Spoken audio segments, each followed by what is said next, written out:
Hey all, welcome back. This is Dino the Ops Guy, and it's Production Management in Practice, or Stardew Production Management 101.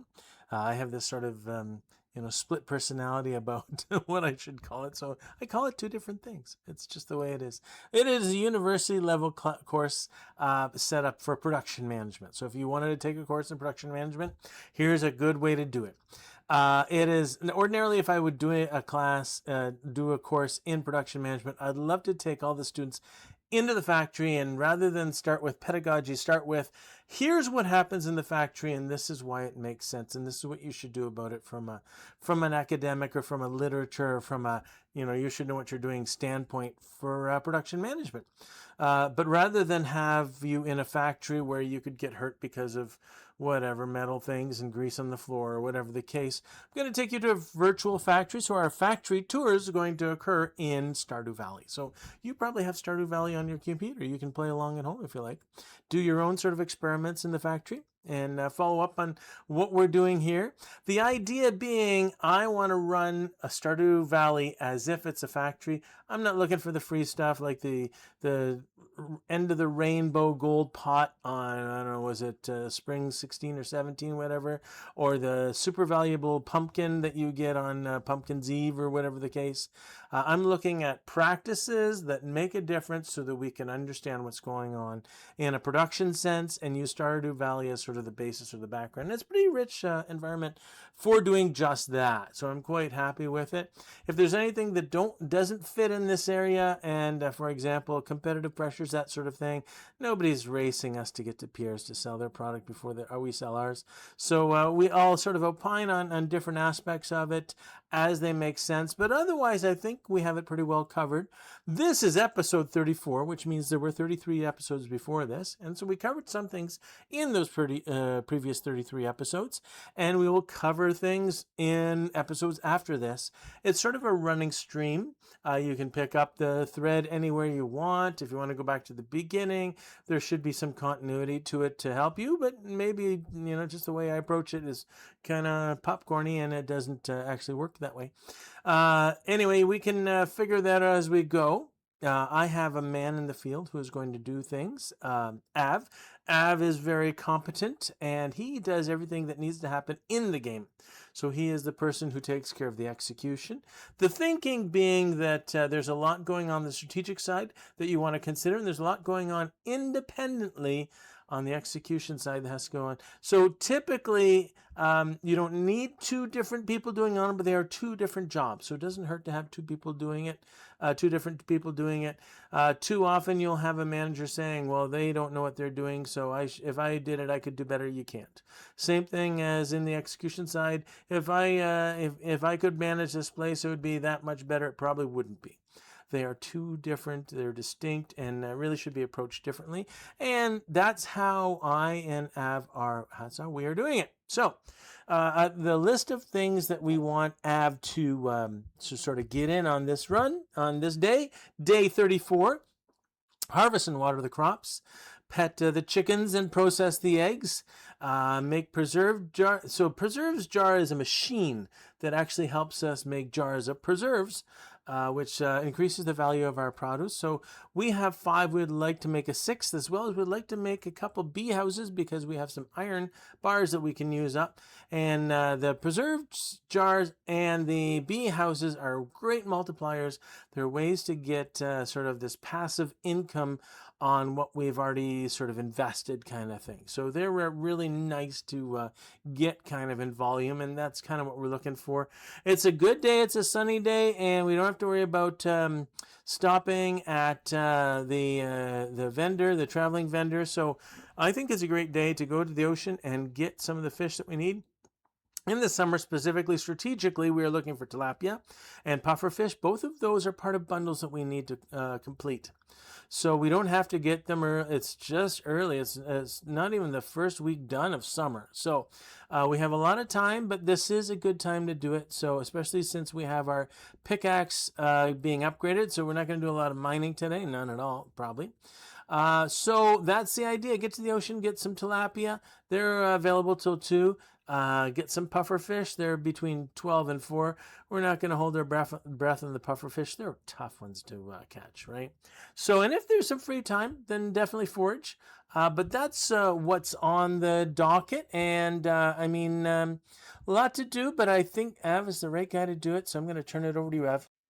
Okay, thanks, Dino. Yeah, let's call it Sunny Ocean Fish Day.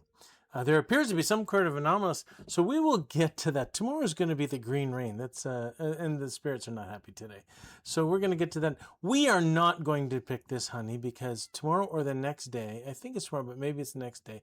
Those poppies will be in full bloom, and each of those honey will go from 100G to 380G. So we are going to wait for the 380G version. We are going to replant that area that we just took the hay and straw out, the wheat and straw out. The wheat, we do have enough. We get 12 of the regular, so we'll make those 10. And we need one more of the straw, but we can get that from the chickens. But yeah, we're going to replant that wheat area with melons. And we got a couple summer squash that we can throw in there as well. So it's all going to work out there. We have our hot peppers. We only need a couple of them here, so we're going to take one and sell. Let's reload the mayonnaise machine, so we'll take care of that. It's probably time for a new chest. We're running out of room in this chest, and it's getting mucked up by shirts and stuff. So we'll have to do that. Maybe on the rainy day we'll look at something like that. But another day to do some sort of thing. We are going to make another one of the preserve jars because they're so lucrative and they're doing exactly what we want. So at some point we're going to want to do that. Those are our 2 summer. So you'll notice that third one is a perennial. I'm pretty sure it's a perennial, but so the idea being there's our preserve jars and there's our cauliflower in. But anytime you have a couple items in a group of 3 that are going to be there for a long time, you might as well plant the other couple so that with plants that are going to be there for a long time, just so that your watering is consistent. If you're going to have radishes that disappear, then fine. Don't plant any summer squash with them. But if you're going to have like hot peppers and summer squash, you might as well plant them together. So we have nothing to forage next to the bus stop. That's okay. Gonna make our way down. I don't think we have to stop at Piers just yet. We want to get to that sweet spot. Let's check there is a quartz. We can do that. There's a sweet spot time-wise, and we want to get to the beach early enough because we know that tilapia is a morning. Train's going by. We're not going to do the train. At some point we will, but not today. So we're not even going to look at the forage items. We're just going to get our line right in the water, trying to get that tilapia. And we did another trick here. I don't know if you've noticed. We picked up the... that's a nice halibut. We picked up one of the sea jelly, and that's going to give us a fishing buff. We're not going to use that until the puffer fish are ready around noon. But that's sort of the plan with that. Well, we're kidding. We got an iridium halibut. Why they call it silver instead of iron, and then gold, and then iridium instead of platinum, I have no clue. But anyway, it's all messed up. But we're going to call it iridium because they call it iridium. Why not? Or lithium or something. We'll call it something. So we are doing really well with halibut. Pretty much every 20 seconds we're getting a halibut. This is a good return, especially since we got our Fisher achievement. So they're worth a little bit more. That's nice. And just more halibut. Love the halibut. Just keep bringing those, especially the iridium ones. We got a little bit of seaweed there. Yeah, we can use that as a snack later on. That's not a bad thing. What do we got? Some red mullet, some good coin there, but not exactly what we want. Can we say tilapia? Tilapia is what we're looking for here. So that's really the strategic view here. Normally we wouldn't do a lot of fishing, but there, we got it. Now, so we got a tilapia. Oh, I just keep forgetting that... what's his name? Willie's not in on Saturdays. So, unless, I think there's some conditions where he is in. But, all right, so let's pick up some stuff. A lot of forage items here. But you know what? We're full. So we got to drop some stuff. Let's say hi to Haley first. Hi, Haley. We don't see too much about Haley, and she keeps asking us Snoopy questions, but we'll answer them. So let's drop some of this stuff on the ground. Let's do a better job of dropping it on the ground. To make some room, because pretty soon it's going to be noon, and we are going to want to fish for puffer fish. So let's eat our sea jelly. We get our +1 fishing buff, and we are also, I don't know if you've noticed, we are using the deluxe bait. So we mixed it with... we mixed a regular bait with moss, used up all our moss, knowing that tomorrow's going to be the crazy green day where we can get a lot of moss. So we didn't worry about mixing. We got another tilapia. That's nice. We got some more deluxe bait. That's good. Still looking for the puffer fish. So it's a tough one to catch, though. It's kind of, well, it could be. No, it's not. No, it's too easy. So it's much, so there was a tuna. It's much tougher than that. It's a really tough fish to get. It just bounces around really quickly, kind of like that. And we missed it. Oh well, maybe we'll get a second chance at it. So we're just going to keep fishing. The puffer fish are here between noon and 4. So if we get as far as 4 o'clock, then we're going to just stop and save it for another day. But we want to put in a good college try here today. So until it is 4 o'clock, we're just going to keep fishing for it. Besides, we're getting some good coin. Red mullet and flounder are pretty good. Halibut's excellent as far as return on money. So we're doing some seaweed, not so much, but we're trying to get the bigger stuff rather than the seaweed for sure. Got another tilapia. Tilapia is our decent coin. Yeah, not quite halibut, but they got some money in them. So a little bit of red mullet. Oh, we're running out of space. Let's get rid of the sugar shirt. Oh, goodbye, sugar shirt. So really, I got rid of it not for nostalgic or non-nostalgic reasons. Just it's no value. So if we're full and no sense in just keep fishing, we're going to dump something so we have a little bit of room at least.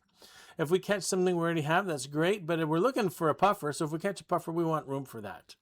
So and you know what? This is definitely bouncing around puffer-like. So let's keep an eye on. Wow, it's just it's trying to daze us here. Yeah. You really think you got us? I think you got us. I think we're done. Okay, hold on. Oh, I think we're getting a bit of an advantage here. Done. Wow, we got the puffer. That's awesome. Wonders never cease. It is a tough fish. So I didn't know if we'd get it or not. Let's eat up all of our seaweed. We'll pick up this tuna. But I think there's we're going to have to leave some of these behind. Well, not forever. If we do save, they are gone. So if we just continued playing 3-4 days in a row, then they'd still be there tomorrow, the next day, whatever.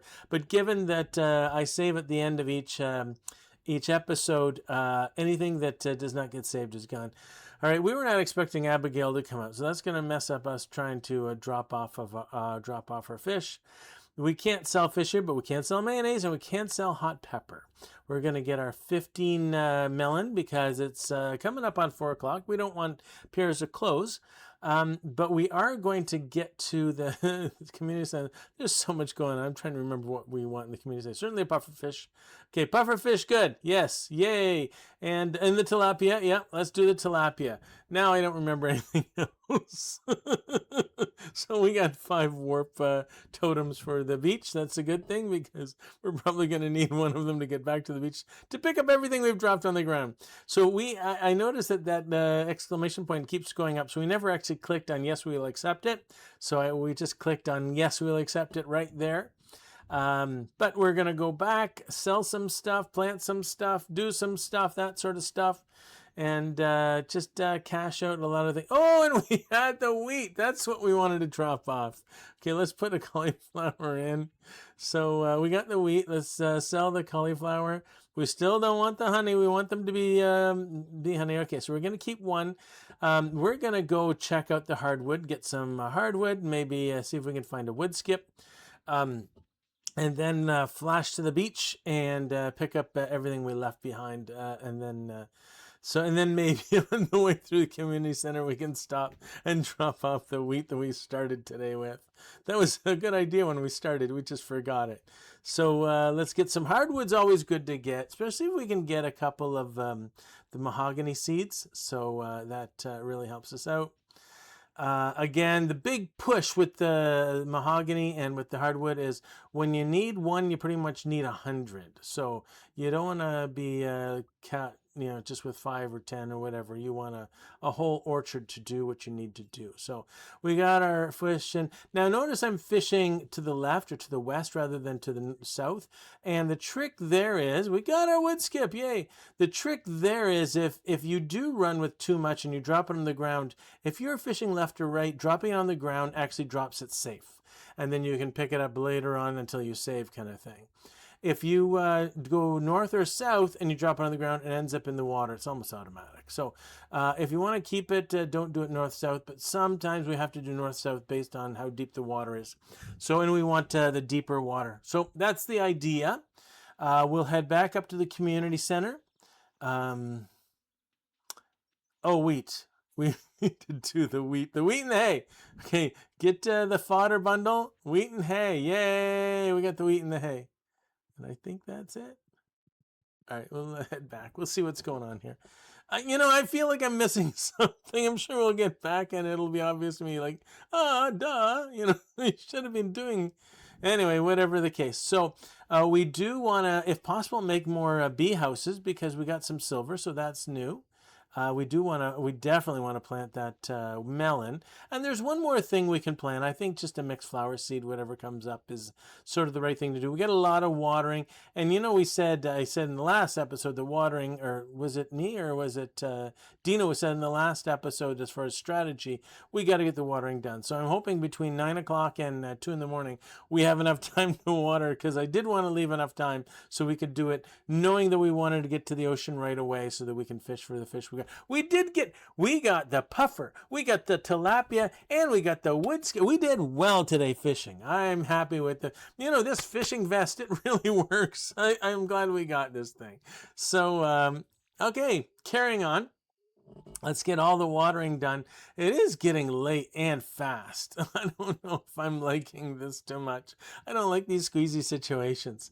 So let's just water. Let's get this done. Hopefully there'll be some time left. Oh, we're running out. Good thing we got the field snacks that we had left over from yesterday. And the other thing is you can't see squat at night. So maybe I should have some torches over here, but it should be easy enough not to mess up the watering. And of course the wood skip. That's what we were looking to drop off. Okay, make some room here. We're going to drop. So you see there's a pattern. I'm purposely planting all the trees in a pattern actually, but specifically the mahogany seeds, just so if I see something come up and I'm hesitant to chop it down, if it's in that pattern, I'm not going to chop it down because I know exactly what it is. It's something I planted rather than just a random tree. Now, sometimes you get random trees that are mahoganies right near there. Can't deal with those too much, but whatever the case. So we just made summer seeds, and we're going to use a couple of them because now we have the recipe from Caroline. She was nice enough to give us the recipe for tea shrubs, so tea trees, whatever tea starters, whatever the case. And we're going to make those. We'll need 2 of those seeds, so that makes sense. And then we'll just sell the rest. No sense in trying to figure anything else out. And it is midnight. We're getting close. Don't want us to be trying to do too much thinking anymore. Just sort of executing if we can. So, we loaded up the fishing rod with the regular bait, not with the deluxe bait, because we didn't want to use the deluxe bait in the thing. So we got our tea shrub, sell our seeds. And I want to plant it a place convenient for the greenhouse. I don't know what conditions we can or can't plant it in. Do we need to dig it first? Apparently we don't need to dig it first. Okay, well that works. All right, so we got one. We don't need a lot of tree shrubs, just one because it's nice to have tea leaves or some quests that work out nicely. And there's a decent return. Now there's a better return with other things, so it's not going to be the first thing we go to, but when we got some space, some room in the schedule, having some tea to brew is not a bad idea. It's a nice short cycle thing for the keg. So we are going to finish making our bee houses. We can now close up the poppy because we now know there's other poppies in our fields that were planted at the same time. So we didn't even make the bed. That that was close, and I'm happier to have that than being stuck in the field and losing some money. At least we won't lose some money this time. So we did okay there. Got some extra bee houses as well. Our steel pickaxe is ready, but we won't be able to pick it up because it's Green Day.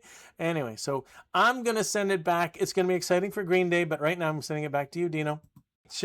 Great job, Av. That's so Av loves his green rain days. What can I say? So okay, how did we do in all this?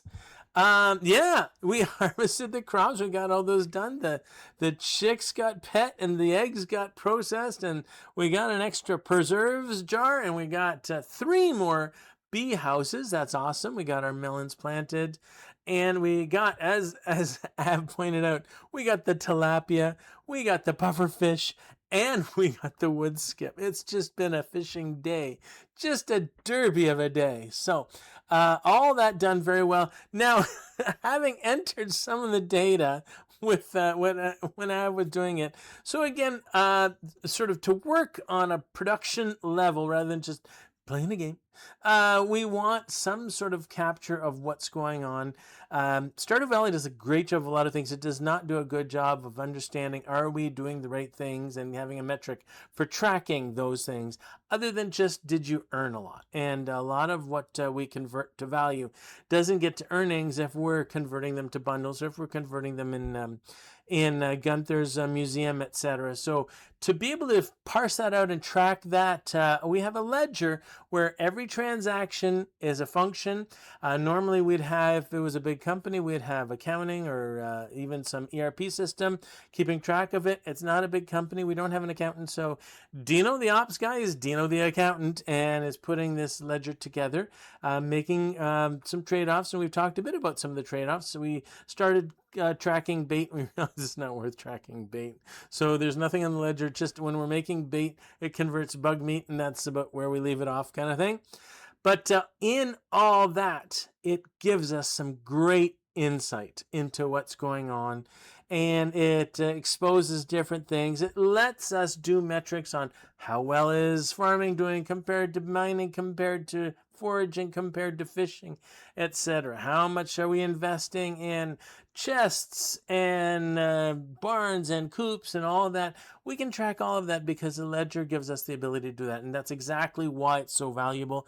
In this last run, I noticed that we used 2 summer seeds to make tea shrub, whatever, tea starter, tea tree that we could plant. And the idea was to actually have a tea tree to plant. And that's a great idea. No issues there.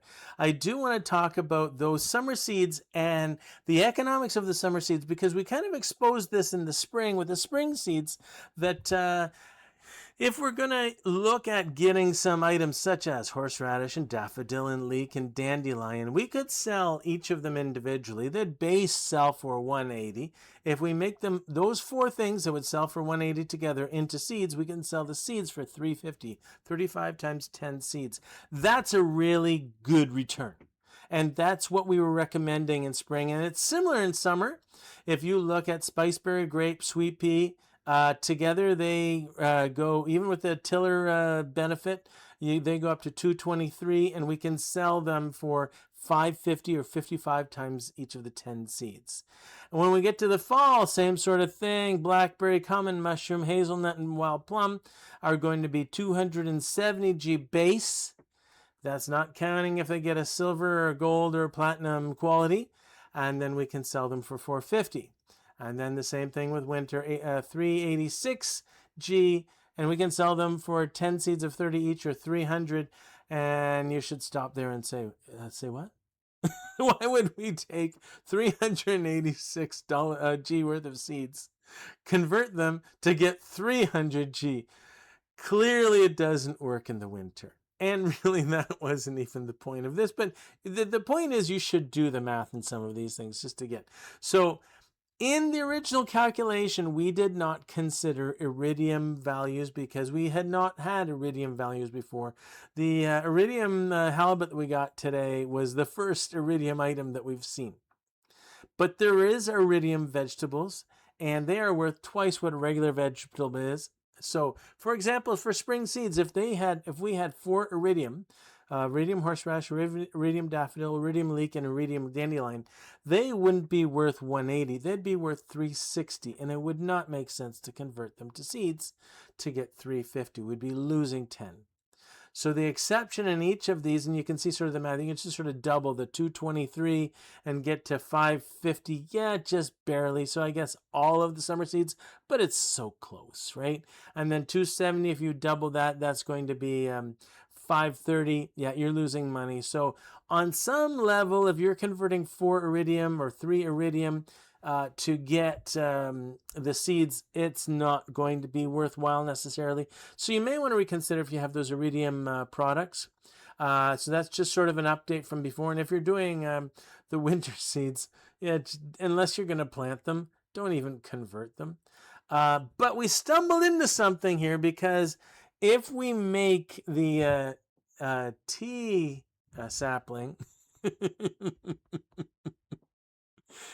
all we need are fiber, which is 5 times 1G, wood, which is 5 times 2G. So a total of 15G added to any 2 seeds.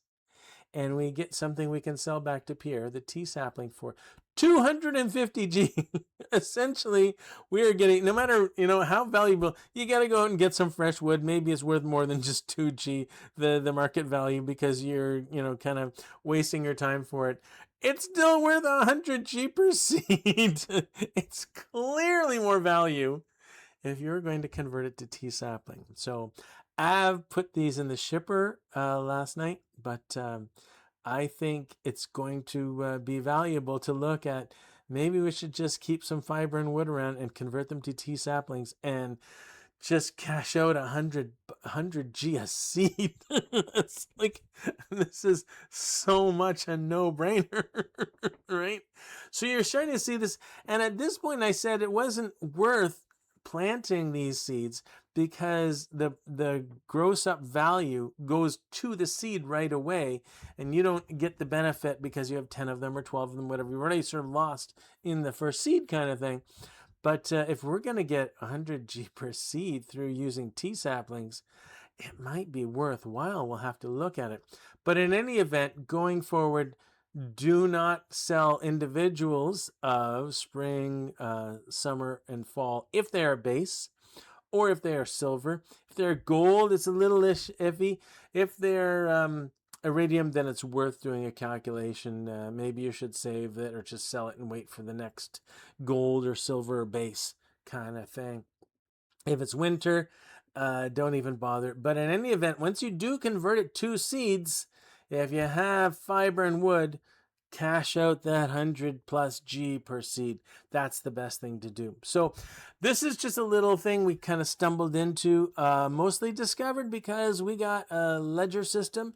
And when I entered how much the tea sapling was worth, I was like, what? Why aren't we making more of these? So, and that happens in production all the time. You'll be stumbling into things that you just didn't know were that valuable. You'll have some side product of a steel cut that you're going to throw away, and ends up it's almost worth as much as the product you're making, kind of thing. Doesn't happen often, but when it does, take advantage of it. It's part of production. So anyway, we will leave it there. The next episode is going to be the green rain, so that's going to be a whole bunch of fun. Certainly for Av. Av loves that stuff. So hope you got something out of this, or getting something out of this. Leave comments for me to let me know how we can make it better, whether it's shorter or longer, or more explanation, or covering topics that we don't cover, or stop covering topics that we do cover. Whatever the case. But we will pick it up in the next episode, and until then, this is Dino the Ops Guy signing off.